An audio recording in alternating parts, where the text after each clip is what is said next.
Ku shiga YouTube ku danna subscribe a tashan Dan Sholi sannan ku danna ƙararrawa domin samun shirye-shiryenmu ingantattu shahararru kuma ƙayatattu masu nishaɗantarwa a lokacin da muka ɗora. Ina kwana. Jamilu! Jamilu! Jamilu! Ka tsaya tun ɗazu ina kiranka. Ina kwana. Lafiya. Na je na kashi ne. Za ka amsa min kati na MTN. Na naira 400 sai ka ɗauki naira 100. Gadi. MTN. A ina ne? Ka garin nan baka san shaguna ba ne. To. Kai sauri. Yanzu na je.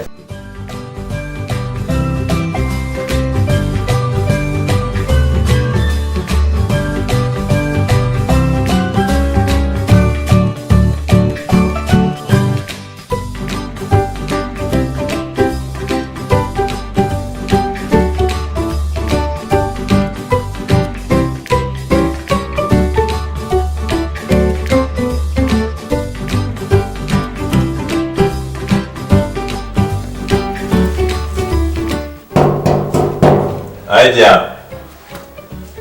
Hajiya. Hajiya.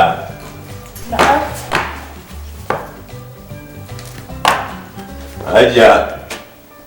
Wallahi an samu matsala ne wa. Kamar ya an samu matsala. Wallahi da katin ne an ce ya ɗan ƙara kuɗi ne wai 420 ne. Ba 500 na baka ba. To ya shi ne wakin ce ɗau 100 shi ne da ɗan sai zoɓo ne. To kuma sun ce 120 kuma. Amma kai sakire ne ya za yin aiken ka ka so zoɓo ba ka so min nawa aiken ba. To ai katin ne 120 ne. To ai 500 na baka. Sai ka so min nawa aiken sai ka sai naka daga baya. To garin ma na wani. Sai na gaya ma Alhaji ya kore ka a wannan aiki. An ci gama Alhaji? Sai na gaya ma Alhaji. Dan Allah ki yau ne. Sai na gaya ma Alhaji ya kore ka a aikin nan. Da aikin nan nake dan cin abinci ba. Sai na gaya ma Alhaji ya kore ka. Wallahi to ni ma sai na gaya ma Alhaji ranar nan wani bako ya zo da daddare. Gidan nan. Wallahi sai na faɗa.